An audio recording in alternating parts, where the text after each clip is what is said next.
नमस्कार अमरावती. अमरावती शहरातील प्रभाग क्रमांक 12 मधील रुक्मिणीनगर परिसरात भटक्या कुत्र्याने 10 वर्षीय सनिधी सचिन कावरे हिच्यावर अचानक जीवघेणा हल्ला केल्याची धक्कादायक घटना घडली आहे. या हल्ल्यात सनिधी गंभीर जखमी झाली असून तिच्यावर सध्या रेडियंट हॉस्पिटलमध्ये उपचार सुरू आहेत. सनिधीचे वडील सचिन कावरे हे महानगरपालिकेच्या घंटागाडीवर चालक म्हणून कार्यरत आहेत.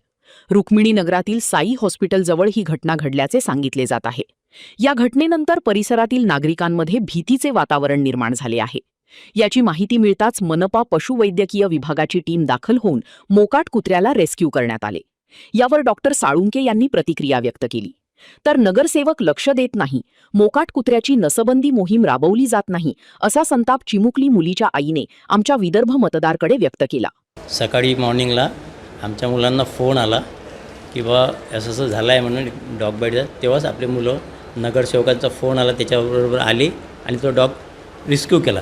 बाळाची थोडीसं तब्येत मला थोडंसं हे दिसते, त्याला चेहरा गिरायला बाळाला मार आहे आणि तिची आई पण मला भेटली आहे. त्यांचं थोडंसं दुःखाचं हेच आहे, पण आम्ही त्यांच्या दुःखामध्ये थोडंसं हे आहे सामील आहे.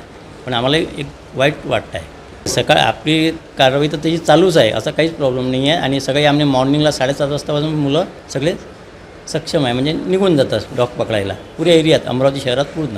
माझं नाव सौ दीपा सचिन कावरे आहे. आम्ही रुक्मिणीनगर इथे राहतो, सोमेश्वर मार्गदर्शन. जे मिस्टर सफाई कामगार आहेत कचऱ्याच्या घंटागाडीवर. ही घटना सकाळी आज 11 वाजताच्या सुमारास झालेली आहे. बाजूच्या घरून ती मुलगी आपल्या घरी येत होती. लगेच तो कुत्रा आला आणि त्या कुत्र्याने तिच्यावर असं म्हणजे एवढं हे केलं की तिला खाली पडून तिच्या अंगावर झोपला आणि तिला पूर्ण तिचा चेहरा उद्ध्वस्त करून टाकला. म्हणजे त्या चेहऱ्याचा पूर्ण तिचा एवढी सुंदर ती मुलगी बघायला, पूर्ण तिचं त्या चेहऱ्यामुळे पूर्ण फ्युचर तिचं बेकार करून टाकलं. महानगरपालिकेकडून मला एवढीच मान्यता आहे की माझ्या मुलीचं पूर्ण फ्युचरपर्यंतचा जो काही खर्च येईल, जो काही तिची ट्रीटमेंट आहे, ते सगळे त्यांनी व्यवस्थित करायला पाहिजे. आणि हे एवढे आमच्या इकडे कुत्रे वहाडून गेले आहेत. 15 दिवस 20 दिवस झाले, 5-5, 10-10, 15-15 कुत्रे असे रस्त्याने फिरत आहे. त्यांना पकडायला पाहिजे, त्यांची नसबंदी करायला पाहिजे. आणि तसंच आमदार खासदार असे निवडून येतात तेव्हा असे हात जोडतात की आम्हाला मत द्या, आम्हाला मत द्या. पण जेव्हा वोटिंग होऊन जाते आणि निवडून येतात तेव्हा कोणी लक्ष नाही देत. नाही नाल्या साफ होऊन राहिल्या की नाही कुत्र्यांवर काही ॲक्शन घेऊन राहिले. एवढे मच्छर वाढून गेले, एवढे आजार वाढून गेले, लहान मुलांना एवढं अत्याचार होऊन राहिलं. हे सगळं त्यांनी बघायला पाहिजे.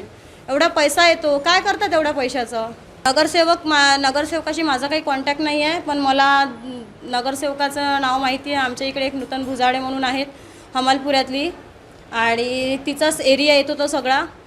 नगरसेवक काही लक्ष देत नाही. 2-2 वर्ष नाल्या निघत नाही आणि खूप असे प्रॉब्लेम्स आहे. मच्छर झाले आहेत, खूप सारा प्रॉब्लेम आहे की कोणी काही लक्षच देत नाही. आणि खूप दिवस झाले की म्हणजे 1.5-2 महिने होऊन राहिले, कुत्र्यांचं खूप वाढून गेलं. आणि आताच नाही तर असे खूप जणांना आमच्या इकडे कुत्रे चावले, पण नाही कोणी महानगरपालिकेवाले ॲक्शन घेऊन राहिले की नाही कोणी कुत्र्याला पकडत, कोणी सांगत. आज जर ती वेळ आलीच नसती माझ्या मुलीवर, आज सकाळी 2 जणांना ते कुत्रं चावलं, तेव्हा जर ते कुत्र्यावर ॲक्शन घेतली असती तर ही वेळ आलीच नसती. लाखो रुपये महानगरपालिका खर्च करत आहे कुत्र्याच्या नसबंदीवर, तर मग ही नसबंदी होत का नाही आहे? एवढं कुत्र्याचा प्रकार वाढत कसा आहे नसबंदीच्या नावावर? तर मला असं वाटत आहे की ते लोक नसबंदीच्या नावाने जो पैसा येतो तो पैसा ते खातात आणि स्वतःचं घर भरतात.